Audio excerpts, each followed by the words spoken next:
Hey, this is Helen Dawson, and you're listening to the Innovation Crowd podcast. Businesses are looking to reinvent themselves, be more digital, more sustainable, and thrive in a volatile world. Yet most corporate innovation programs don't deliver. In fact, many don't even survive after their second birthday. On this show, I sit down with the experts to discuss the strategies that work, so you don't have to learn the hard way. So come and join me in the Innovation Crowd.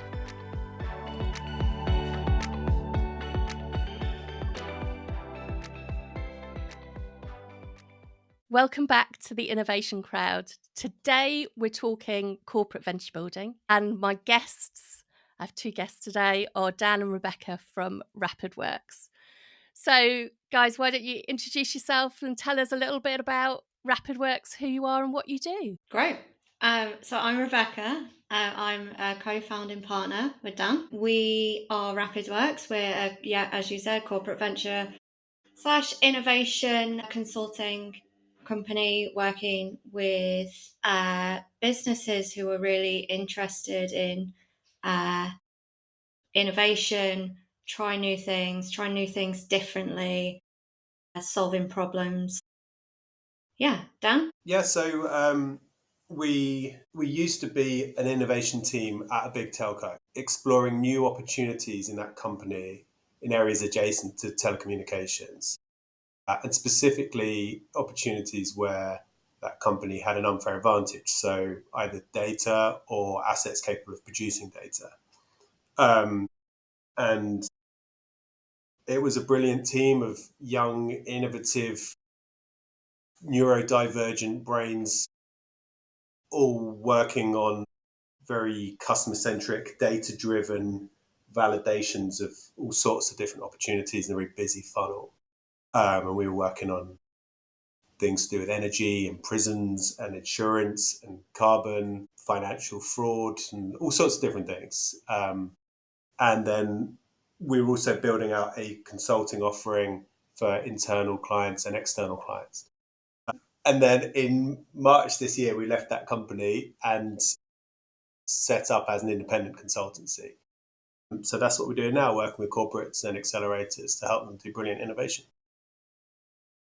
So you mentioned about corporate venture building and adjacencies, and I'm not quite sure how you get adjacent from telco to prisons, but talk to me about the theory of being adjacent and why that's a great thing to do. Yeah, so prisons, telco and prisons. Every prison needs a communication system. Every prison in the UK, has not, when you think of telco, you think of phones, right? But it's actually all the infrastructure surrounding those phones. It's the connectivity that's embedded in the prison. It's connecting the prison to the outside world. It's keeping prisoners up to date with all the tech changes that are happening. But yeah, when we talk about adjacencies, it's anything outside of those things you immediately think of with telco. So not broadband, not phones. But yeah, the company we worked for had many other revenue streams that you wouldn't necessarily know about. So they were already doing adjacent activities. I guess mine and Dan's team were looking to expand out of those adjacencies and I guess diversify their portfolio away from the bricks and mortar traditional things, and keeping up with the relevancy and keeping up with the tech, like moving from a telco to a techco, and how do you do that in a large corporate where they are risk averse and they're a legacy company and people know their company for the broadband and the phone. So how do you do that in a risk averse, mitigating the risk and in a safe way, I guess? So what are your kind of biggest focus areas in terms of meshing with that corporate legacy organization and managing them away from being risk averse to actually generating a new revenue stream? Well, I think a lot of it is about the understanding that, well, there's this quite dangerous assumption that innovation is inherently risky. And that seems to underpin a lot of the reason why big companies don't try to do new things or are turned off doing new things. And our whole sort of viewpoint on the world is that innovation is not inherently risky. It's not inherently expensive. Innovation done well is about mitigating risk. And if you're able to land that very important sort of cultural, philosophical argument, then the rest follows from it. Because if you're doing things in small increments, if you're doing things based on data rather than opinions, if you're doing things with brilliant governance, then all you should be doing is mitigating risk, and to the point where the risk is so low that it's a no-brainer to go after. And how do you feel about fail fast? And I'll be honest with you, I've got a bit of an ick about fail fast, because like, who wants to set out in their career to fail? Who wants to publicly fail? But if you're learning quickly and cheaply, it doesn't feel like a failure, right? And that's okay. So tell me where you sit on that spectrum of my ick. I'm with you with the ick. I think it's around the word failure more than like the process and the thinking behind it. Like, if there was a different word, and the way it's seen and the way it's positioned, and I think it goes like the way people automatically assume that success is measured by, you know, things going to market or things launching and revenue coming from things, that equals success. And if you don't hit those milestones, that equals failure, and that's just not the case. So yeah, with you with the word fail fast and ick, but I don't know, is there another word that we can use? I think there is. I was thinking about this same thing the other day, because a failure still feels bad. A failure is still a failure. It does not feel nice to fail at something. And this thing about celebrating failure, it doesn't make sense. Like, you wouldn't celebrate a failed driving test or a failed marriage. You know, these are not things that you would celebrate. So it's a really strange one. But I think, like Rebecca says, as long as personal performances in organizations are tied to product performance or commercial performance, people will be disincentivized to try different things because the status quo is fine and it's not getting them into any bother. What we do talk about at RapidWorks is celebrating stop decisions. That is a much, much more useful thing to celebrate. You know, you see so many big organizations continuing to throw good money after bad because of pride. You know, it's not a fear of failure. It's an issue of pride. And they're too proud to say, oh, we got it wrong, we need to pull the plug on this. Now, obviously, the earlier you can do that in your innovation journey, the better. But sometimes it's too late, and you still got to say stop. Yeah. And I kind of call them sometimes like they're zombie projects in organisations where they're almost too big to fail now. But then everybody involved kind of knows that it's not quite right. And even in the face of the data telling you that this cannot be profitable in 25 years, even in the face of that, the projects continue. Oh, well, maybe we need to put more money into AdWords. It's not enough. Yeah. Yeah, people aren't brave enough to stand up and make that decision. And like the leaders of those products and the leaders supporting those decisions to continue. Like you said, everyone kind of is in this zombie state walking towards, and then you lose faith in what you're doing, and you lose faith in the leadership. And it's not a nice place to be. And it's also the hard then for talent, isn't it? Because then it becomes somewhere that might be difficult for your career rather than actually something that maybe everybody should go to, so they have this appreciation of what it takes to do something new. Yeah, I agree with that. I think it took me quite a while in my career to ever come across that kind of stop decision celebration. And once you do it the first time, it's kind of like, that's actually not going to end my career. It's not as terrifying as you think it is. And I'm definitely more confident next time that happens, because inevitably it will. I'll be able to not only go through it myself, but take a team through it with me. I was just going to say, in RapidWorks, we have these flaming dumpster stickers. And so if someone makes a stop decision or a stop recommendation on a project that they're exploring, they get one of these celebrated dumpsters to recognize it. Now, it's not that we're suggesting people should game the system and make stop decisions just to get the sticker, but it gives them something of a badge of honor. I love that. Isn't it great? And I think the other thing that goes with that is compassion, right? And compassion for yourself, as well as compassion for other people that have had to go, hang on a minute, this isn't working. So it's, more about people than it is about process or KPIs. But there's also learning to come out of it as well. Sometimes these zombie projects, when they do eventually end, they end with restructuring or, a big situation. Ideally, what you want to take out of it is as much education and learning as possible, because something very significant has happened, clearly. So what can we take from it? It's going to be a lot of different things. And so the importance of retrospectives and, constantly looking back and learning and iterating is absolutely crucial, especially in that kind of situation. And is there a particular methodology that you have? Is it like agile, or is it sprints, or what's your kind of approach to it? Lean. Yeah. So when we first developed our framework for innovation in our previous life, we did it in collaboration with Eric Ries's Lean Startup Company. Mm-hmm. So we went right to the source. And I think I was initially skeptical. I wasn't, I had a varied background in a startup, in professional services, in FMCG, but I'd not really done a lot of this kind of stuff, not really worked with consultants. And working with the Lean Startup Company, I just thought, maybe we could just take someone else's framework and copy and paste it, and that would be fine. We've all read the book. It's right there.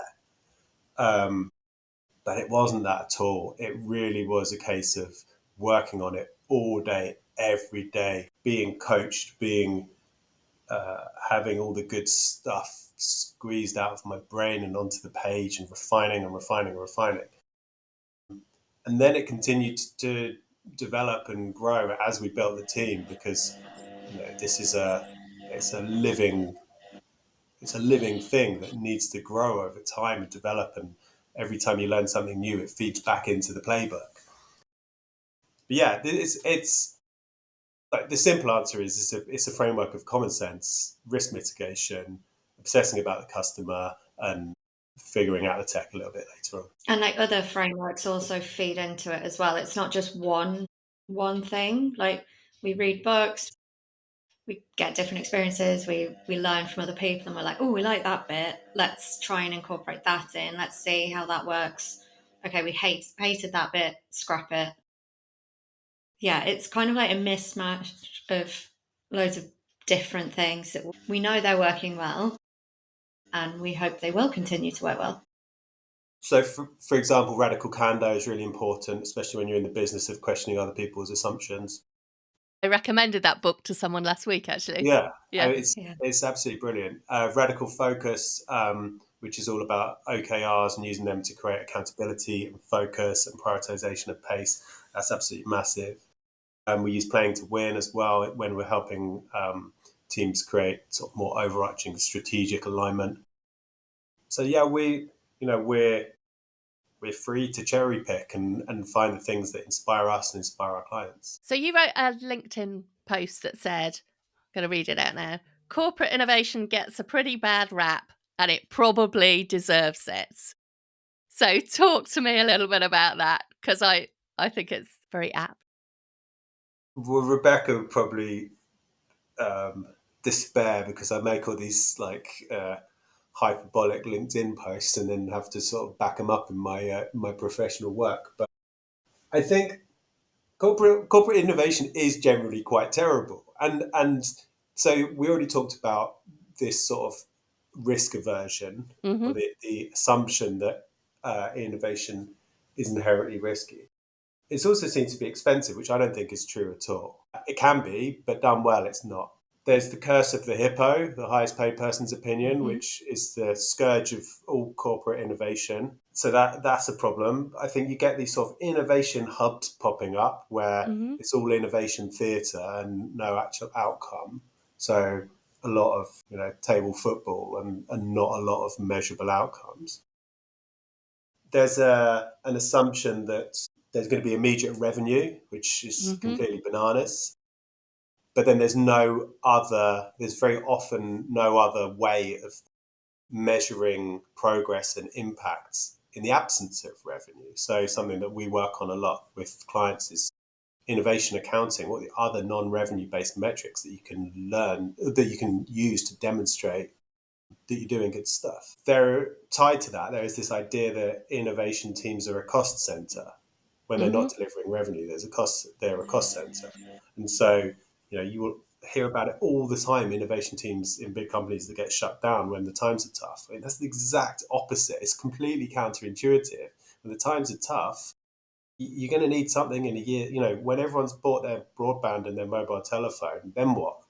They're not going to buy it again. They've already got it. Yeah, and I suppose most of these innovation accelerators, or call them what you will, only last 2 years when the politics changes and then they get rebirthed again, just as probably that team has gone through enough of a learning curve to stop being effective because it's slow. Yeah, I also think innovation has always seen it's like these big shiny new products. Like it's the corporates going after, all businesses going after the next iPhone, or how are we going to make this the new unicorn? Where innovation especially within a corporate environment, could be viewed as it's any incremental change or any change that would add value. Yes, there are innovation teams, and that's where me and Dan have come from, but innovation should also be embedded within the BAU culture. What are the BAU teams doing, and how are they adopting these innovation frameworks or practices? How does it become not a side of the desk thing, or not a cost center kind of side of team activity, but it becomes part of the corporate culture, so that innovation teams don't get cut when times are tough, because times aren't that tough anymore.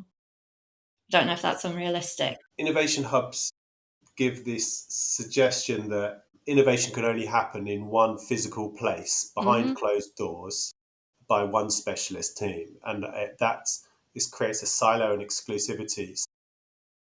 There's mistrust of what's going on behind those closed doors.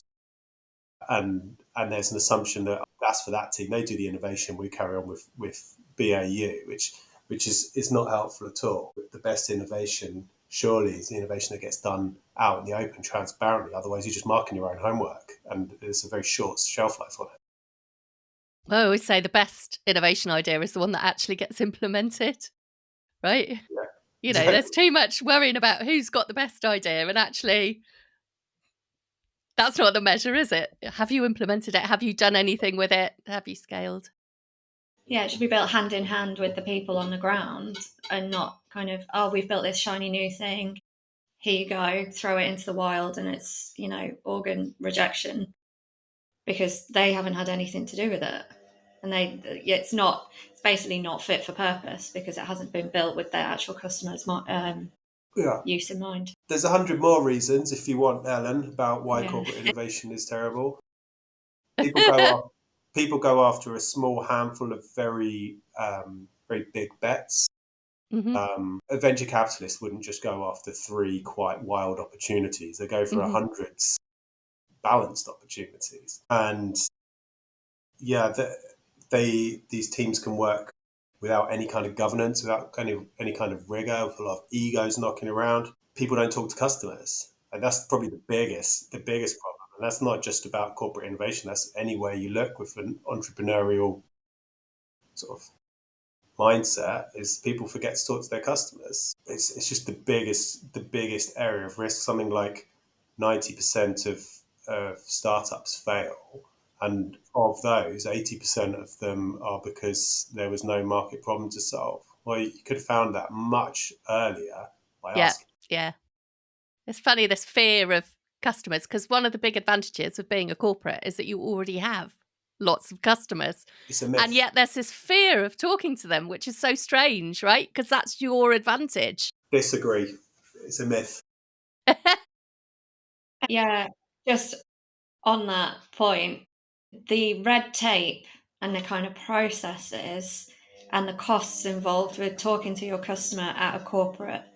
I mean, I agree that you do have access to customers. Go out to the street and talk to them. You know, we're at the biggest, one of the biggest telcos, and everyone, well, not everyone, but most people in the UK would have been a customer or a potential customer for us. But all of the red tape that was around it, or the account managers, or, you know, you have to go through agencies to commission surveys to talk to them. And it's no wonder that people who are like really embedded in corporate culture are scared of talking to them, because they just don't have the time and they don't have the money to do it in the traditional sense. But yeah, I think mine and Dan's approach to talking to customers is shaking off that fear, being uncomfortable, going down to the pub and talking to people. Yeah, where we're working at the moment, Leadenhall Market is full of customers, full of people to talk to with the exact problems that we're looking to solve. Get out the building, go talk to them. It's actually simple, isn't it? It's really simple. So let me take you back to something you said, Jan, because I think it's something that we haven't talked about much on the podcast, which was innovation accounting. Can you talk a bit more about what that is, what it looks like when you do it well? Yeah. So the first thing I would say, even before any of that, is that working in a corporate, there are a lot of perceived gatekeepers between you and you being able to do your job successfully. It might be legal, it might be compliance, it might be finance. There are all these people who work on a different floor, who have a different interest to yours. And they're always saying, no, you can't do this thing.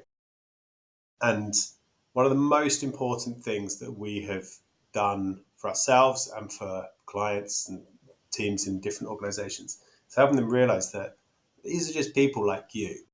They want success. They want to share in your success. They want to be enablers. They're not really gatekeepers. They're only gatekeepers if you look at it with that attitude. So specifically thinking about finance, yeah, if you have put in your medium-term plan that you're going to make £100 million in revenue from the activity that you're working on, and you don't, it's a fair cop. You know, they've got you. But what happens if you take them on the journey with you? You go to your pal in finance and you say, we are going to be exploring 20 opportunities this year. I can't even put a name to them because they don't yet exist. By the end of the year, there will be 10 remaining. And the resource that we've been putting into the other 10 that we've killed, we're going to loop round again. And then they start to understand how this thing works, which is we're not just going after big bet 1 and big bet 2 and delivering you £100 million of revenue. We're going after a whole funnel of opportunities, which we will whittle down until we get somewhere. Now, the get somewhere is going to be revenue, and we can project what that will look like based on how many opportunities we expect to kill over a period of time and the size of the prize that we're going after as an innovation team. There will be a limit to the kind of thing we're going after. But then how do we demonstrate to them progress along the way? And so this is a conversation to be had with your partners in finance. How do you demonstrate that you're creating impact? How do you demonstrate that you're gathering a body of evidence? So it could be things to do with the number of customers you're speaking to. You know, can you go back on a monthly basis and say to your business partner, we have spoken to 500 customers and we have validated 80 different assumptions, which has led us to killing 2 opportunities and continuing the remainder. That is a clear quantitative measure of shit getting done. And in the absence of that, you're just saying, yeah, innovation's going well, thanks, see you next month. And the contrast between those two approaches is fairly stark. But there's other things as well as you get further through the funnel. Have you got customers signing up for a pilot program? Yeah, sure, the product might not yet exist, but they can still sign up. You know, how hard are you moving up the strength of evidence curve to go from things that people say to things that people do? Are people signing NDAs? Are you getting a decent click-through rate on your ads? You know, what are the other metrics that imagine you're a trading company. These are the metrics that you'd be using anyway. It's just there's no return at the end of it. These are the sort of leading indicators of innovation success. And conversely, there'll be indicators that some of the things that you're exploring, or most of the things that you're exploring, are not successful. And so how quickly between learning these things and, what is the pace between learning the thing and killing the project? That's another good metric, like how much are you spending on things that aren't going anywhere? And what's your ratio of how many things people should be killing off? What proportion should die over a year? Well, let's not say over a year. Let's say for like our model historically has been we have a triage process where we find the opportunities to explore. Mm-hmm. Now, most LinkedIn entrepreneurs will have their brilliant idea in the shower, as you know, but most of the opportunities that we tend to explore come from having conversations with people and asking them what's keeping you awake at night, what are the biggest problems that you're facing. If you had a magic wand, what's the problem that you would solve? So that's triage. Then we go into customer problem discovery. Can you identify a customer with a problem worth solving? We would expect to kill 50% of opportunities that we explore in that phase over a period of 6 to 8 weeks. Mm-hmm. Then we go into solution validation. Can you identify a solution we're building for that customer? So we're down to 8 opportunities from 16. We kill 50% again. We're down to 4. Then we move into proof of concept. So can we create something that a customer is prepared to pay for that delivers value? That might be a number of months. And that's the first point where we start thinking about building something. Now, that something might just be a spreadsheet or a Tableau report. We're not talking about deep tech at this point. Another 50% kill rate at the end of that. And then the question is, can we grow this? So can we grow it from a product to a business? Another 50% kill rate, and one product spits out the end. So that's 16 to 1. And that's still pretty good, I think, in the I think, ratio. yeah, I mean, it's not misaligned with the entrepreneurial landscape as a whole, but it's, what we're not doing is we're not getting £2 million of seed investment up front. We're getting £1,000. We spend it on LinkedIn ads and, Amazon vouchers to incentivize people to take part in the survey. This is not an expensive business. It's only expensive once you start building technology. And you should only start building technology when you know that there's a customer who needs that technology and knows they need that technology. And what have you learnt now you've branched out on your own and you're no longer just working in the telco space? We've learned a lot of things, not necessarily innovation related, like how to build an actual business, all the complications with HMRC and it's a massive change personally, professionally, to branch out on your own and to almost back ourselves to, we're taking a big risk, right? And our business is around how you mitigate that risk. So yeah, we've almost had to RapidWorks ourselves through this. We're continuously learning, we're continuously, retroing, like what went well, what didn't.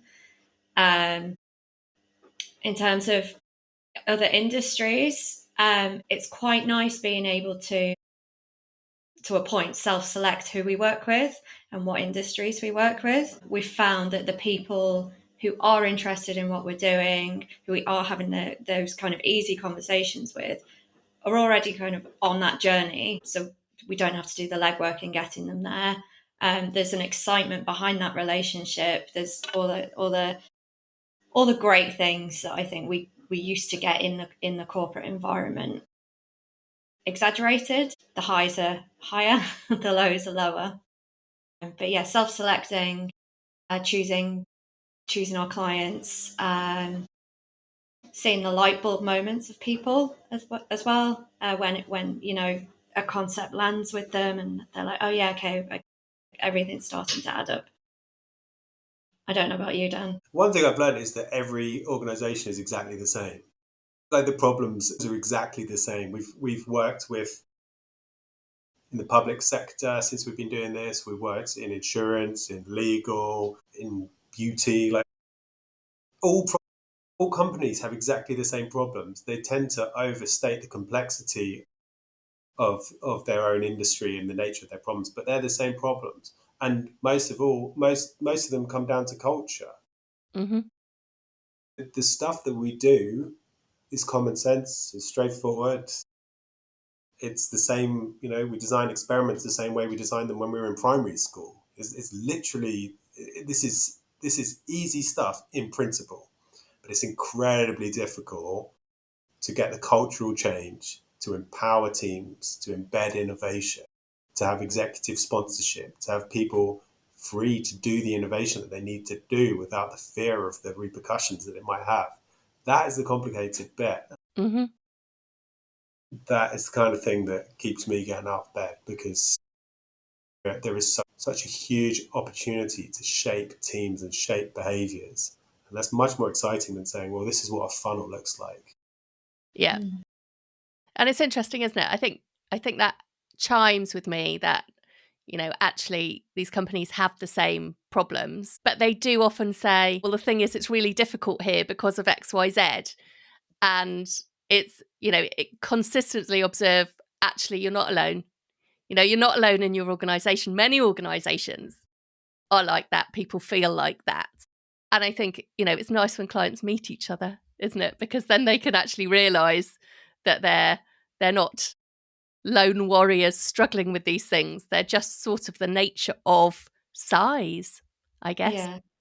It's almost like shared trauma. We can bring people together who are going through banging their heads against the walls with the same blockers or the same frustrations that you think are never going to be solved, and it is quite cathartic bringing people together.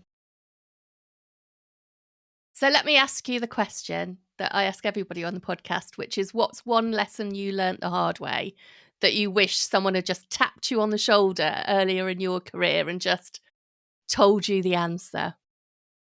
So Dan, why don't you go first? My one's about perfectionism. I used to work in an agency. I used to be a real, I was very pedantic about every tiny little detail. And my viewpoint was that, if you send a sloppy email to a client with typos in, or it's not clear, or whatever, what does that say about our approach to client services? So I've had this sort of pedantry and perfectionism about the kind of thing that I want to put forward for a long time. And then since running an innovation team, this principle of not letting perfection be the enemy of good has become such an important one for so many reasons. If you think about Amazon, they only need to be 70% confident of something before they go after it. That if you wait until you're 100% confident, if you wait until something is 100% perfect, it's never going to happen.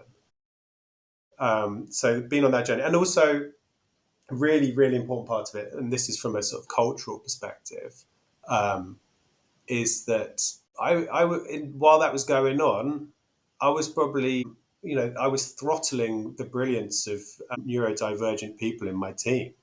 Just because someone makes a typo or someone, it doesn't do something in my view of what is perfect. Mm-hmm. Who am I to criticize that or correct that? And, people who are able to think in non-linear ways are much more useful to us as innovators, and then they are much better at joining the innovation dots. So yeah, by getting rid of my perfectionism and becoming much more chaotic, I think I've unlocked something as an innovator. I like it. Rebecca? Yeah, that it's okay not to be the loudest in the room. I think it got drilled into me quite early on in my career. Maybe it was the environment I was in, but you have to speak in every meeting. You have to be heard. You have to make sure your voice is heard in meetings. So I'd go into these meetings with quite senior people, not paying any attention to what was actually going on, and just having to sit there and psych myself up to ask a question or to make myself heard, come out of the meeting and not really, also probably not landing what I said very well because I was so nervous and I'd psyched myself up so much.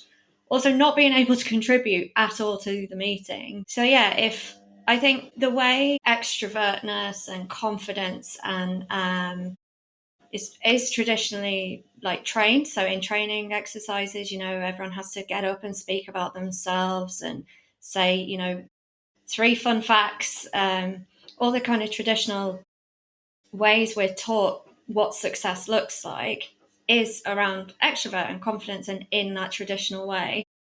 Not necessarily neurodivergence, but it touches on that in, lean into your quirks and your differences, and you don't have to be the loudest in the room. My skills are lean a lot more towards like active listening, taking time to process things, taking it away without having to, stand up in front of a room full of people and demonstrate that.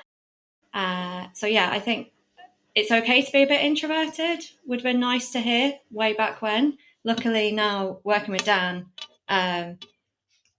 he's on the more extrovert side of things and I'm on the more introvert side of things, and it is a nice balance. And I do feel like, especially in the past, I'd say 4 years of my career, I'm feeling more comfortable with being quieter, and that's not necessarily a bad thing. Like, that is my strength, learning to use it to my advantage. And that's the power of great teams, actually, is combining people that aren't the same. You kind of see these teams that are all one personality type and they've just all got the same blind spot.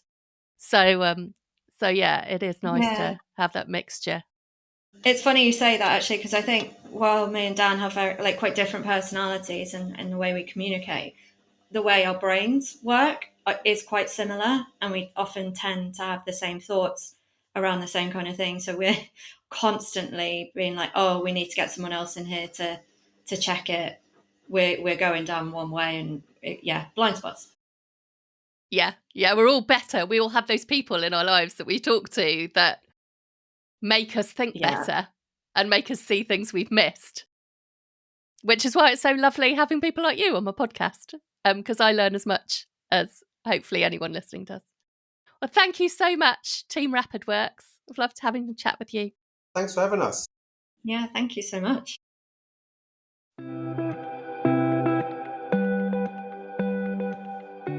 Thanks for listening to The Innovation Crowd. Subscribe on your favourite podcasting service so you don't miss a thing. And I'll see you next time.